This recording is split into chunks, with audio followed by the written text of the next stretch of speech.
नवेद हामिद साहब, कल कल जो बात हो रही थी और एक बात ये हो रही थी कि इस पूरे 12-13 महीने का जो पूरा वाकया है, जिस तरीके से हमले इजराइल ने किए हैं और लोगों को मारा है, तो इसमें मिडिल ईस्ट जो है वो नुकसान में नहीं बल्कि फायदे में है।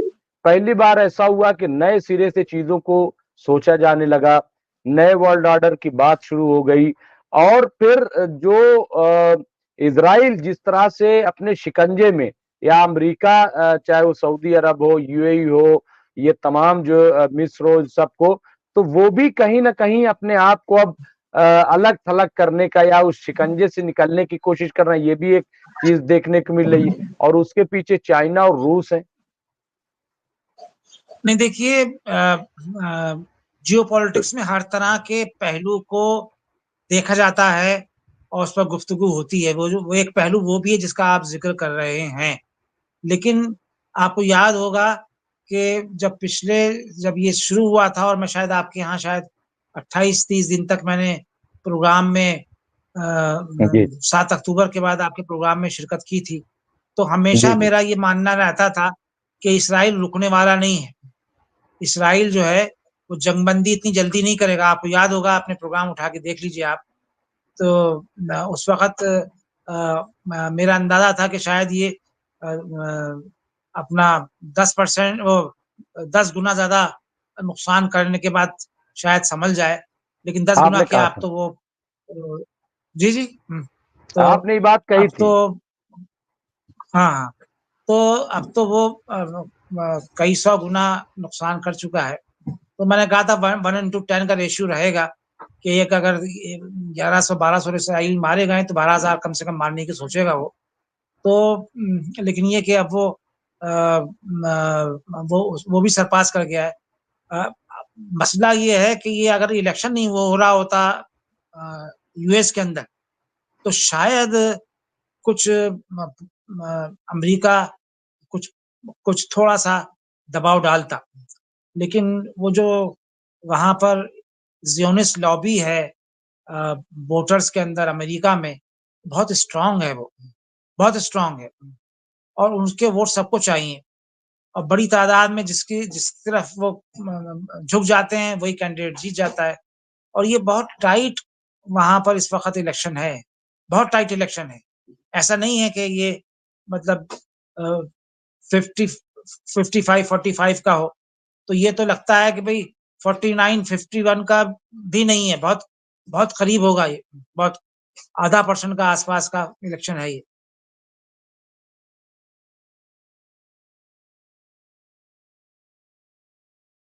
आवाज चली गई, आवाज। तो नवेद भाई, आवाज नहीं आ रही है, आवाज देख लीजिए, थोड़ा सा आवाज चेक कर लीजिए।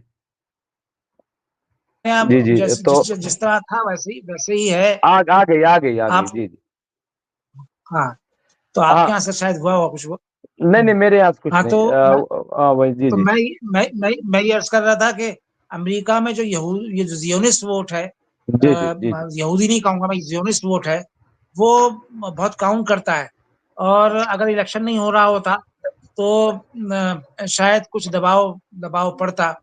और चूंकि अब ये बहुत एकदम नेक टू नेक फाइट है, और नेक टू नेक फाइट में अब वो 1% का भी फर्क नहीं है, शायद आधे % का फर्क है जो जो दिख रहा है। तो फिर मुसलमानों का भी एक मसला है, मुसलमान भी नाराज हैं दोनों से, रिपब्लिकन कैंडिडेट से भी और उनसे भी नाराज है। तो उनको न्यूट्रल करने के लिए एक और कैंडिडेट का मैं सुन रहा हूँ, वो शायद तीसरा कैंडिडेट होगा, लेकिन उससे फायदा इन दोनों का ही होगा। कौन ज्यादा नवेद हामिद साहब में वो अलग एक चीज है, लेकिन एक जो खबर है और बड़ी इंपॉर्टेंट खबर ये है कि इजराइल में जिस तरह से प्रोटेस्ट हो रहा है और जिस तरह एक दबाव प्रेशर नितिन याहू पे हो रहा है, वजीरुद्दीन अंसारी साहब हमारे साथ जुड़े हुए हैं और उन्होंने लिखा है, मुमताज साहब, नितिन याहू इजराइल से भागने की फिराक में हैं। इस वक्त पहली बार इजरायली अपनों की लाश उठा रहे हैं। हाँ, ये जो बात है कि आप देखिए कितना भी छुपा लीजिए, 728 तो बताया ही ना, लेकिन 728 नहीं बल्कि इसके भी कई गुना, क्योंकि ये छिपाते भी बहुत हैं। तो लेबनान में मारे गए, अभी गजा में काफी जो है मारे गए, फिर इनके अंदर जो हमला हुआ है, तो इस तरह से जो इजराइल को नुकसान हुआ है, जिस तरह से पहली बार शायद ऐसा हुआ है कि इजरायली भी मारे गए। तो ऐसे में अंदर बार बार जो प्रोटेस्ट हो रहा है वो बढ़ता जा रहा है, प्रेशर बढ़ता जा रहा है। और जैसे वजीरुद्दीन अंसारी साहब ने कहा कि ये भागना चाहते हैं कि क्योंकि अब उन्हें लग रहा है कि कहीं ऐसा ना हो कि लोग जो है वो बिल्कुल से आकर के और जो श्रीलंका में हुआ था या जो हमने बांग्लादेश में देखा, ये वैसी सूरत हाल ना हो जाए।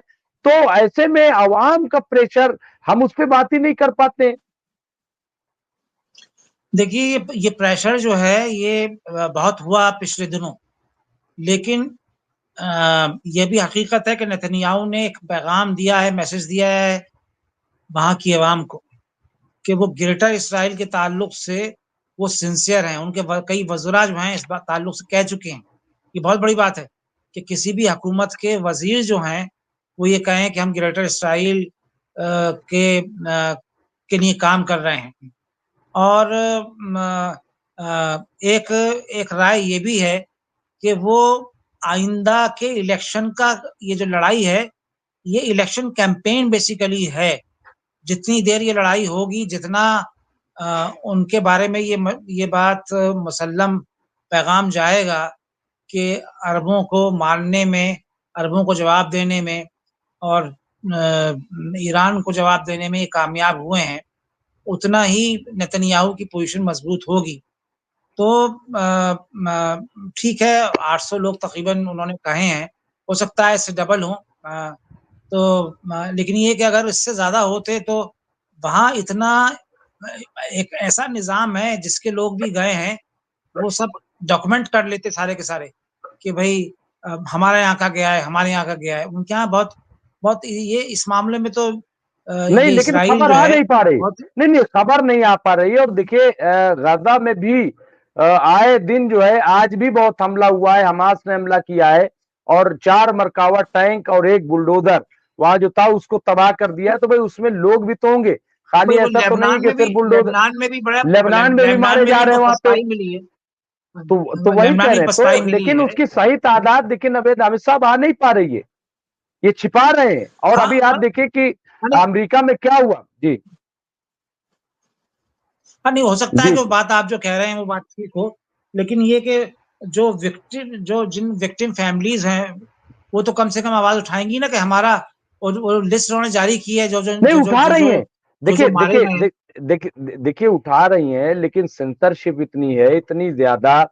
और आपको आज ही मैंने स्टोरी चलाई थी कि ये पहली ऐसी वॉर है कि जिसमें जर्नलिस्ट मारे गए। 120 तो कहते हैं, लेकिन 160-50 के करीब सिर्फ जर्नलिस्ट। और जिस तरह से आप देखिए कि अल जजीरा या इस तरीके के न्यूज चैनलों को टारगेट किया गया और बंद किया गया उन्हें। तो और वहां पे आवाज तो उठी रही है इजराइल के अंदर, मुसलसल मिनिस्टरों के घरों घेरा जा रहा है और नेतन्याहू के जो प्राइम मिनिस्टर हाउस है उसको बार बार घेरा जा रहा है और लाखों लाख लोग निकल रहे हैं, लेकिन कहीं कोई खबर नहीं उसकी, कहीं कोई बताने वाला नहीं है। हाँ नहीं, मैं मुमताज साहब, मैं आपसे आपकी बातों से इख्तिलाफ नहीं कर रहा हूँ। मेरा अपना मानना ये है, जो मेरा पॉइंट ऑफ व्यू है वो ये है कि हमें तो इस बात पे निगाह रखनी है कि हमारे जो लोग हैं, जो लेबनान से लेके गाजा से लेके और जो जो मिडिल ईस्ट के ममालिक में लोग हैं, उनका इंटरेस्ट किस तरीके से सेफ गार्ड होना चाहिए और किस तरीके से उनका जो उनके ऊपर जो हमले हो रहे हैं, जो मारा जा रहा है, वो अब सीरिया में, वहां लेबनान में क्या हुआ? लेबनान के अंदर तो बहुत सारी नेशनलिटीज के लोगों को मारा गया है ना। अब देखिए ना, यूनाइटेड नेशन की पीस कीपिंग फोर्स के ऊपर हमला हुआ है, ये कोई मामूली बात है क्या? ये मामूली बात है? एक मैसेज देने की कोशिश की है नेतन्याहू ने कि कोई भी अगर अमन की बात करेगा, और अफसोस का मकाम ये है, पता नहीं आपने देखा नहीं देखा, मैंने ट्वीट किया है अभी थोड़ी देर पहले कि 34 कंट्रीज ने वहां पर उस हमले को कंडेम किया है और हिंदुस्तान के भी तकरीबन 1984 या कितने कितने पीस कीपिंग फोर्स के अंदर फौजी हैं वहां पे, जो यूनाइटेड नेशन की अक़वाम मुत्तहिदा की पीस कीपिंग फोर्स है। उसमें फौजी हैं, तो 34 और एक 35 कंट्रीज़ की पीस कीपिंग फोर्स है, लेकिन इंडिया के अलावा सबने उस पे सिग्नेचर किया कंडेमनेशन के ऊपर। वाहिद हिंदुस्तान है, जिसने कंडेम नहीं किया है। तो ये हमला जो हो रहा है, ये मुख्तलिफ नेशनलिटीज़ के लोगों के ऊपर हो रहा है। ये उससे जो है ये उसकी बदनामी हो रही है पूरी दुनिया के अंदर। यूनाइटेड नेशन की पीस कीपिंग फोर्स के ऊपर कोई हमला करने की ज़रूरत नहीं करता है, कोई ज़रूरत नहीं करता है, बिल्कुल भी।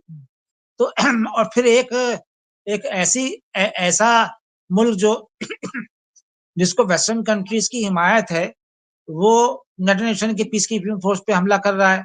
ये खबर सबसे बड़ी खबर होनी चाहिए।